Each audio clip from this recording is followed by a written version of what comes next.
real challenge for people like us, Andrea, is to get our respectable conservative media peers, the ones who are actually making a living doing what they're supposed to be doing, doing what they're supposed to be doing, you know, and then it's reporting news. Yeah, that's right. That's right. Well, now you must be encouraged then to see that this poll has come out. I mean, this really bolsters your premise in the book, Deconstructing Obama. 51% of the Republicans polled are saying they doubt that he's born here. They question it. So that's got to be good for you. Right. In fact, I got an email today from a guy who, and this is a good, and you probably heard this too. He said, "Don't call us birthers, call us proofers." You know, I saw that. I got one too. Yeah. We want to see proof. That's who we are. We're not proof. You know, we're not. Yeah. Most people I've talked to in the birther movement don't have a fixed idea. They're not sure where Obama was born. They just want to see proof. That's not asking too much. I mean, you couldn't buy a pack of cigarettes with the identification he's put forward so far. You know. And here's the scary thing, Andrea, and I mean this literally, is that we know more about the first 2 years of George Washington's life than we know about the first 2 years of Barack Obama's. And that's appalling. In the 21st century, there's no excuse for that. Yeah, that is just astonishing. I was listening to your interview last night that you did, I think it was on Monday night, with Gulag Bound on Blog Talk Radio. Yeah, fascinating interview. It was great. And you were talking, towards the end, it was almost a throwaway line, but you said that you posed a tease question about what was the name of the person who came out of the Northwest, the continental Northwest, who was a kind of a heavy metal singer. And I don't want to give it away for you, but I have to tell you that I went looking for pictures of him. After you said that, I went looking for pictures of him on Google. And I was stunned by the similarity. Well, here, I'll talk about this. And I know if anyone picks it up and say, whack job, Cashill says blah, blah, blah. Well, here, let me qualify this. Anyone who's listening, I'm presenting this as my sort of Paul is dead celebrity father paternity sweepstakes candidate, okay?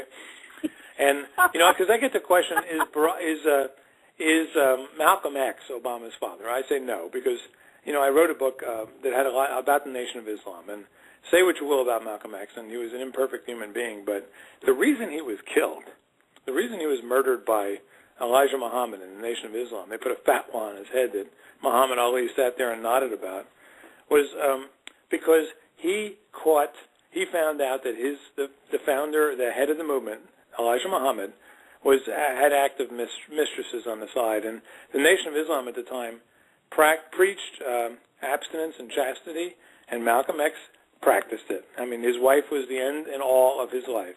And when he found out about this, he confronted Elijah Muhammad. And Elijah Muhammad put a fatwa on his head, and within a year they had killed him, murdered him in cold blood at the Avalon Ballroom in Harlem. So forget about Malcolm X, although they look alike. I mean, there are some similarities there. Malcolm X is a very light-skinned black guy and had some white blood in him, just like Obama did. But the funny one, the one that if you're looking for a celebrity father, this one kind of makes sense. The fellow in question was born and raised in Seattle. I'll do this kind of as a trivia question for people who are listening, right? He's 2 days older than Ann Dunham, Barack Obama's mother, who also spent her formative years in Seattle. He was allegedly thrown out of high school for dating a white woman, which I don't believe, but that's what he said. When Barack Obama was citing in Dreams from My Father, when he's talking about, he's giving milestones for particular years. In 1967, he cited only one date, one event in 1967. That was the year this gentleman debuted at the Monterey Pop. And then, this is the weird thing. Last year, on Labor Day, he's speaking in Milwaukee, and he deviates from his script to cite a line from a song that was composed by this guy. And the line is, "They treat me like a dog." And bloggers picked up on it. They said, hey, he's citing so-and-so, not realizing the possibility that this guy could be Barack Obama's mystery father. And anyone in the audience know? You want to take a call from someone who knows? They probably know. A few people must know who I'm talking about by now. It's Jimi Hendrix. the pop 60s rocker. That's right. Yeah. And if you look at tall, the picture online, skinny. he's tall and thin and black, and they kind of look alike, So, but that's I would not count on pictures. Especially the pictures where Jimi Hendrix is kind of, his hair is froed out. He's wearing one of those Panama hats, and he looks like he's smoking a cigarette, and it's just so akin to the picture of Obama when he was, in high school when that picture was taken? That's right. Or was he at Occidental? I think he was in Occidental with the cigarette dangling from his lips. But the fact of the matter is, and here's the weird part, the case for Barack Obama Sr. as Obama's father is only slightly stronger than the case for Jimi Hendrix. We don't even know who Barack Obama's father is, and that's the appalling part of this. At the end of my research, Andrea, I was working with 4 different guys who were serious independent researchers, sober guys not inclined to be stupid about things. And I asked them independently, I said, who's Barack Obama's father? And you know what they said? I got 4 different answers. Huh. And these are from guys who've done some research with you, right? Who've done serious research, right, who've dedicated a whole lot of their time, money, and effort to getting at the truth, and they're not inclined to be stupid. Now, and in the book what I do is I lay out all the scenarios. I just lay out the details and the evidence, and I let the reader make up his own mind, because I don't know the answer. Just to be honest with you, I don't know the answer. Yeah. But I know the holes in the Barack Obama Sr. story, I can tell you that. And I know the reasons why if someone told me that Barack Obama Sr. was not the father, I would not be remotely surprised. Right. Well, you match up the dates. I mean, you talk to us about the dates that you were able to put together a timeline of events that really preclude Barack Obama Sr. from ever having been part of a family unit with Ann Dunham and little Barry. Right. This we know for a fact. In fact, this morning I did a radio show into Seattle, and I said, do you know that Barack Obama and his mom, Ann Dunham, lived in Seattle for the first year of Obama's life? They didn't know that. I said, just go to your local history sites. The Seattle link and the history link brag about it. They show the apartment where they live and all that. What we know for a fact is this, is that a few weeks after Obama was born, or reputedly born, in August of 1961, his mother, Ann Dunham, enrolled at the University of Washington. And we know that she and little Barry stayed there for very nearly a year, returning to to Hawaii in the summer of '62, months after Barack Sr. had already left for Harvard. We know this family never lived together.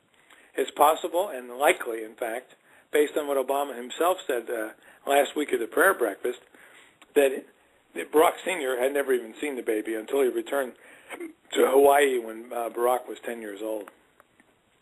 And so the notion, and why this is important, is because in both of his convention speeches and every other major speech he gave, Barack Obama led with the story of his family. The goat herder from Kansas, the goat herder from Kenya, the little girl from Kansas, coming together in Hawaii, meeting, the improbable romance, that's the phrase he uses. They fall in love, they marry, they see the possibilities for America and for their young son. They have this vision of America. But when Obama is 2 years old, and it's always when he's 2 years old, his father is offered an opportunity to go to Harvard. And his mother, Ann Dunham, says, you have to take that. You can't turn this opportunity down. Kenya needs people like you. And so reluctantly, he leaves for Harvard, and the little dream comes to an end. Total fabrication. And it's the fabrication. They sold America for 4 years, from 2004 to 2008, until they elected him president. Now let me ask you this.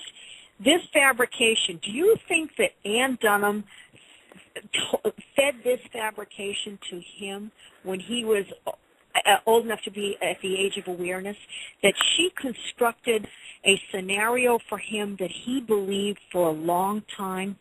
Yes. I believe they constructed it so that he would not seem to himself like a little lost bastard child, but rather the son of a African chieftain. Now you think back to America in 1961, and this doesn't really reflect well on America, but Africans were treated better than African Americans.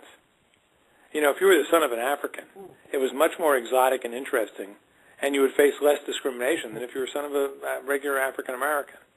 I had a friend who was a black guy I knew in the late 60s, who when we were working at a camp in a small town, when he wanted to go into town, which is kind of a redneck town, he had these African robes. He'd dress up, they'd buy him drinks all night. If he went in as a regular black guy, they'd give him a hard time. I mean, that's how bizarre it was, but it was true. I mean, so they could give him, with this African father, and in a state like Hawaii, which was, as open-minded as any state in America was, a pretty decent identity, I'm sure they created that for him. It wasn't done to create a president, 50 years later. It was done to give the kids something to believe in, Right. And to me, the fact that his mother constructed this scenario for him to believe in, and according to what he himself has said, she told him that he was half black because he was meant for special things, that he was the son of a great man. I mean, really built up his persona.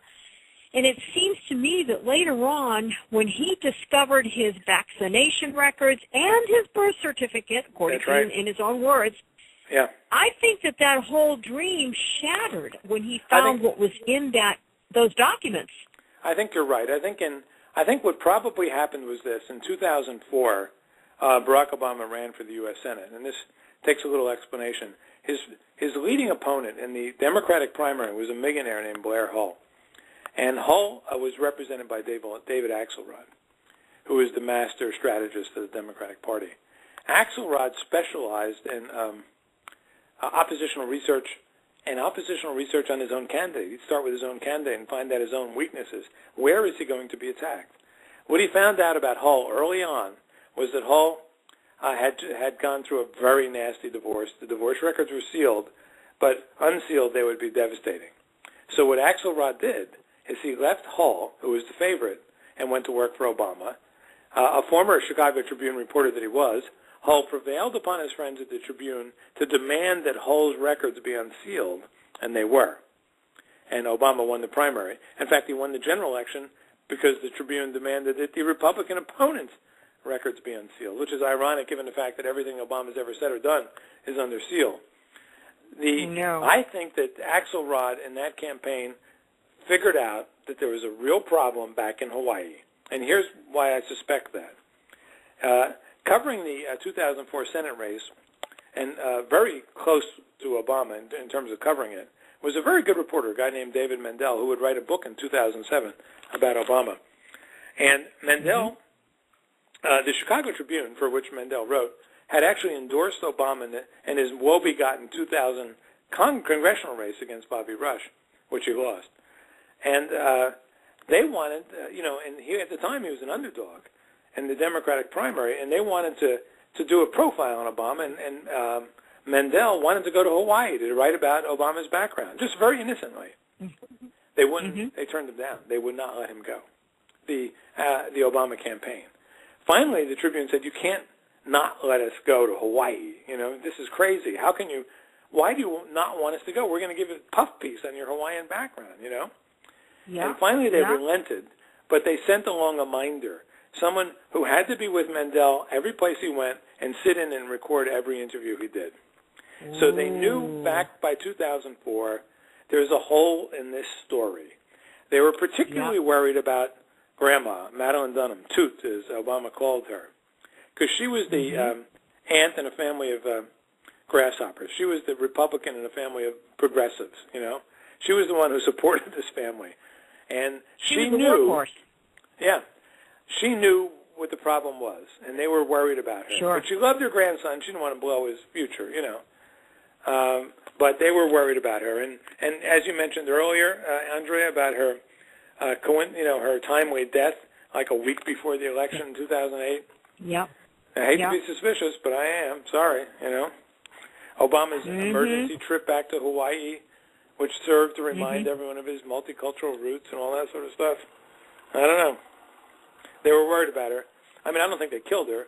I just think they were worried about a deathbed confession, Well, a deathbed confession, I mean, the woman, she might have, somebody may have pulled the plug on her. Who knows? Who knows? Right? I mean, it really, I mean, people, some people say, oh, how can you think that would happen?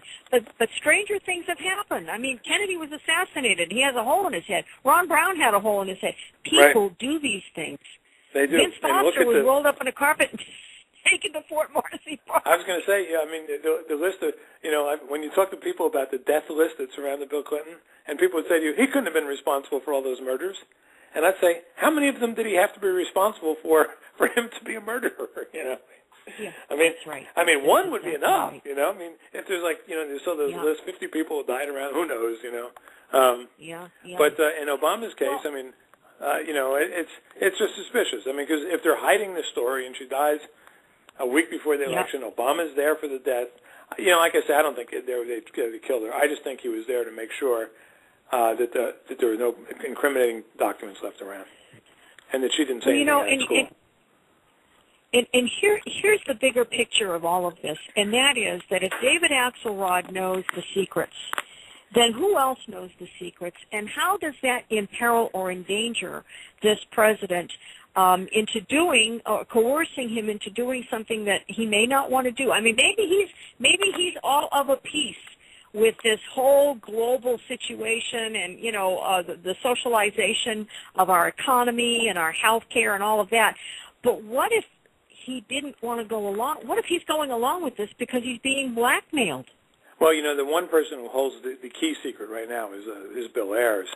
And one of the major thrusts of my book is proving, and anyone who reads it will see it beyond a doubt, that Ayers was the primary craftsman of Obama's 1995 memoir, The Much Acclaimed Dreams from My Father.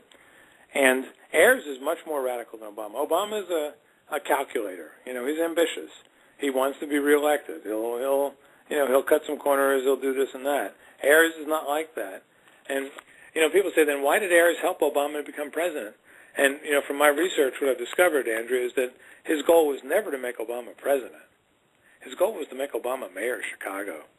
That was Obama's ambition. That was Ayers' ambition. Mm-hmm. And once he got beyond that, he got beyond Ayers. He got beyond any utility that he might have had for Ayers, because as President of the United States, he's just a problem for Ayers. I mean, Ayers identifies himself through his hatred of the United States. And with Obama as president, it makes him temporize that, and it's very awkward. And I expect, personally, I expect Ayers to come forward and take credit for writing the book at some point. Well, he did, actually. Yeah, he did. He did it on two occasions. With that blogger in, Washington National Airport. That's right. And and so, but then, the left came back and said, oh, he was just teasing. In a way, he was teasing, but it was a kind of a double tease. He was like telling the truth to make people think he was not telling the truth. I mean, he's a game player, and I expect we haven't heard the last from him. Now, so if he knows the secrets, do you think that Michelle Obama also knows the secrets too?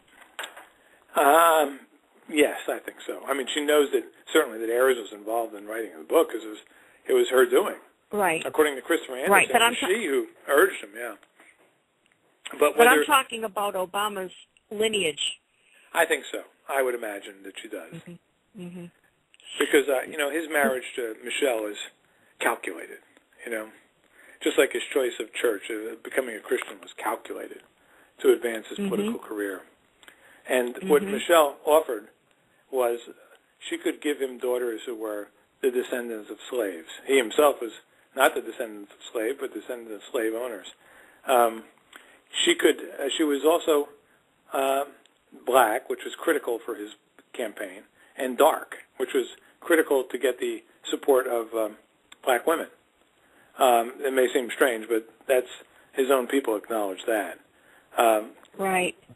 So she was in many ways the ideal wife for someone for whom ambition trumped just about everything.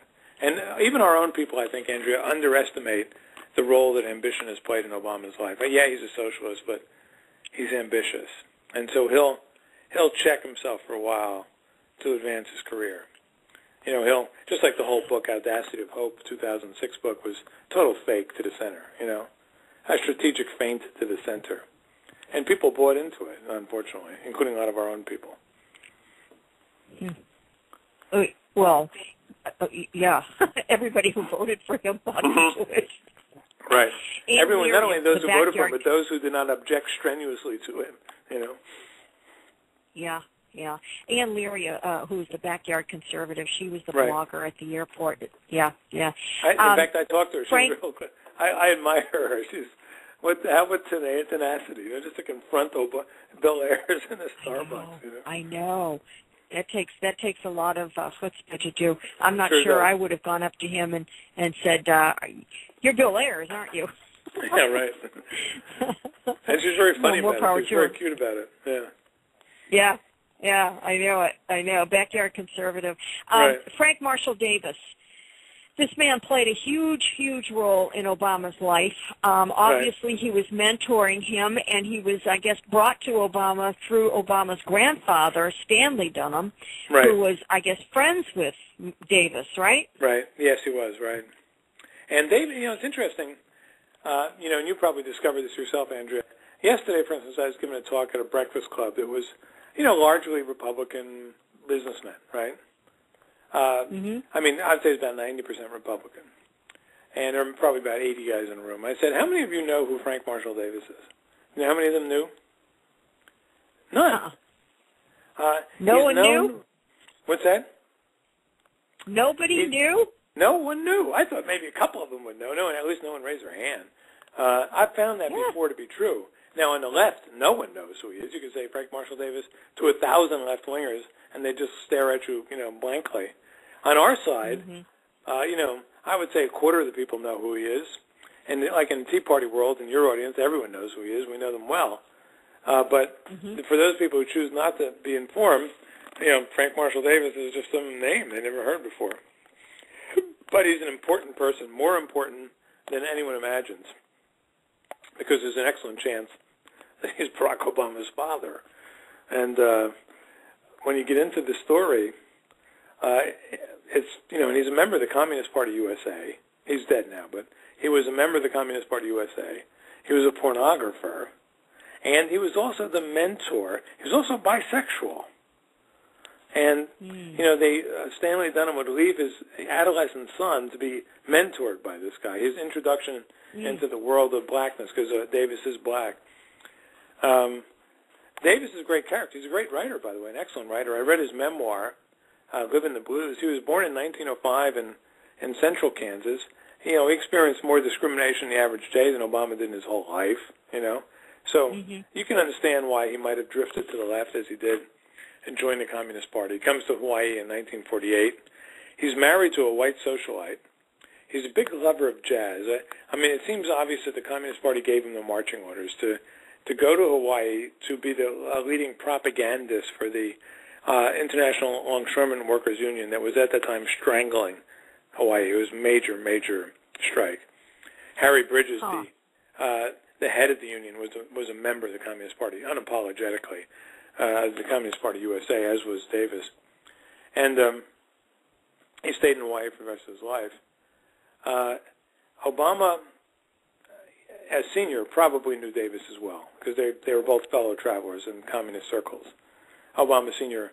spoke at some Communist Front rallies. I've seen the photos. They, where and how they met is uncertain. Stanley Dunham's is listed in the FBI files. People have done Freedom of Information Acts on Stanley. That is Obama's grandfather.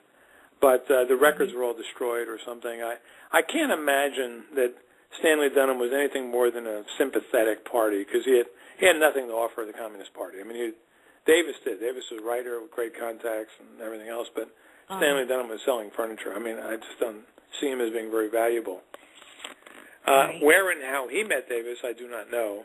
It could have been something as simple by the fact that they both had interracial children, because Davis was married to a white woman, much younger than he. But here's something I discovered in the course of this, and that is that. Let me just.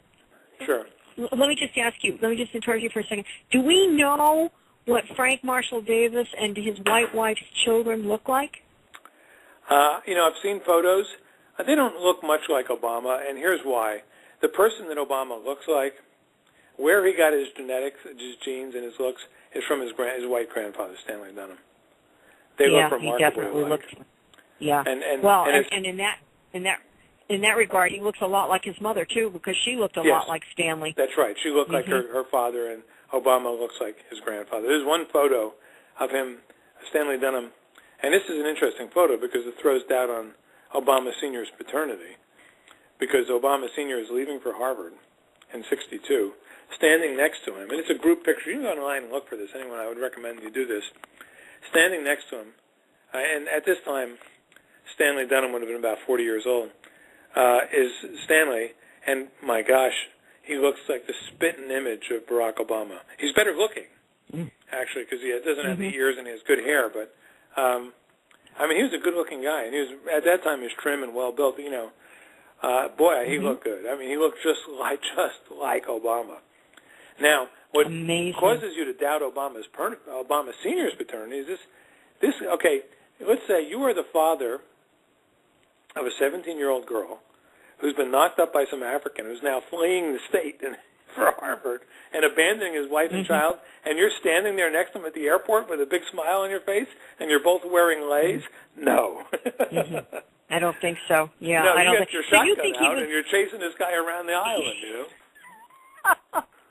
So you think that Barack Obama Sr. was more of a beard than anything? Yes. I think for there's her pregnancy? I think there's excellent reason to believe that's the case, yes. Whether the father was Frank Marshall Davis or the father was some unknown black guy in the mainland or whatever. But I would say the odds are about 50-50 that he was simply a beard and not the father. Well, where was Ann Dunham at the time that she conceived Obama? There's two possibilities here. One was on the island of Hawaii, and the other was back in Washington, which would make understandable the family's abrupt departure from Washington State in the summer of 1960. Both mother and father abruptly quit their jobs, and the reasons given in dreams are elusive, and they moved to Hawaii. Now, if your 17-year-old daughter is about ready to give birth to a multiracial child, that's probably the best place in the country to do it, you know, because it would have been rough back in Seattle. When she conceived, where was Frank Marshall Davis? Was he stateside or was he in Hawaii? No, that is why the scenarios are mutually exclusive. If Davis is the father, then she met him in Hawaii because he was in Hawaii then. He didn't leave. He never left. And then there are pictures of her naked that is presumed that were taken by Davis, where, from what my understanding is, she might have been at about the time she was conceiving Obama. Yeah, that's right. Well, you know, here's so what where we know were about those pictures taken? Well, here's what we know about those photos. And, you know, when I was doing the research on those, and those have been floating around for a while, I said, well, first, let me try to disprove that there are photos of Ann Dunham, you know, because I figured it's easier to disprove something than prove something. So I went to Snopes. Now, I don't trust Snopes, but I trust Snopes to be an aggressive defender of the Obama presidency. So if they had information to disprove those photos, they would have presented it. So I look at Snopes, and they say, you know, they put a big fat false. Are these photos of Ann Dunham? False. And then they say, no, of course they're not of Ann Dunham. They're of this 50s pinup model named Marcy Moore, right? But, and then they provide a picture of Marcy Moore, which is crazy because Marcy Moore is clearly not the woman in these photos. Marcy Moore has her own page in this impressively vulgar dictionary called Boobapedia, you know. And you go to Boobapedia and you see Marcy Moore and you see, no, this is not little perky Ann Dunham, you know. It's not the same person. She's, if nothing else, she's much prettier, by the way, Marcy Moore is. So then you're looking at the photos again and say, okay, what are the clues in the photos that you might draw some inference from? Well, here's what we know. First of all, the photos were taken at Christmas time. There's Christmas decorations up.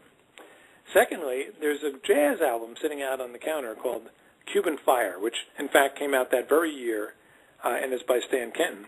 And we know this about Davis. He's a huge, huge, huge jazz buff. That was the center of his life, right? Then there's one other detail that I find very interesting. I just noticed it in my last go-around.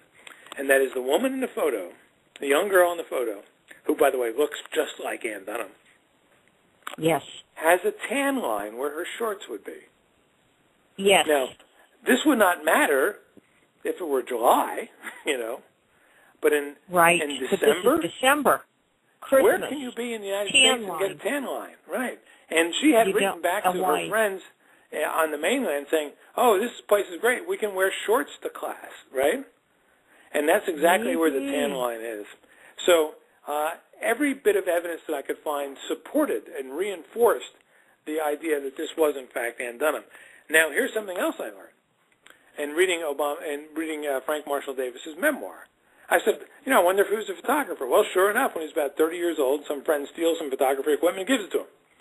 And within months of his taking up photography, he takes up nude photography and it becomes his passion.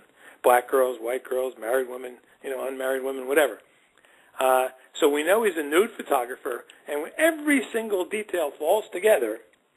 And if he is the photographer in this case, and she's nude in the pictures as she is, there's one other detail. This is kind of a little vulgar, but bear with me. Is that he describes himself in his memoir as a derriere man, right? And in the photos, derriere man, right? The photos are all derriere-centric. They're all they are. They're from the back. Yeah, that's right. That's right. So every bit of circumstantial evidence says Frank Marshall Davis is the guy taking these photos of Ann Dunham.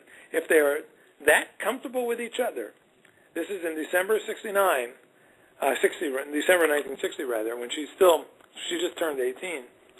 They are very likely capable of being lovers.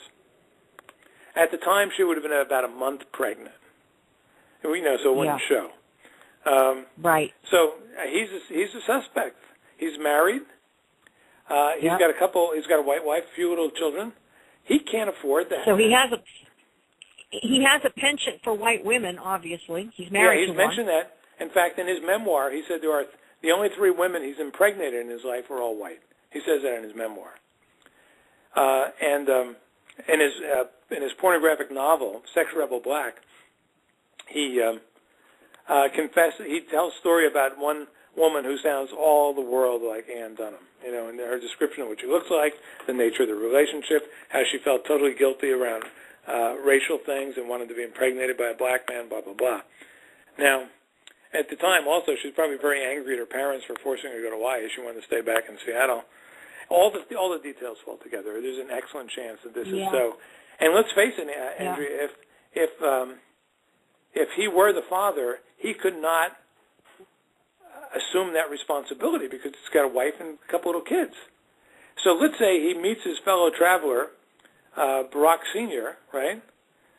Who's a fellow sort of socialist, communist kind of guy, and he says, "Hey, Barack, I got a deal for you. Step forward, give this kid an identity, and I'll make it worth your while, and the Dunhams will make it worth your while. Yeah. And then the rest makes perfect total sense.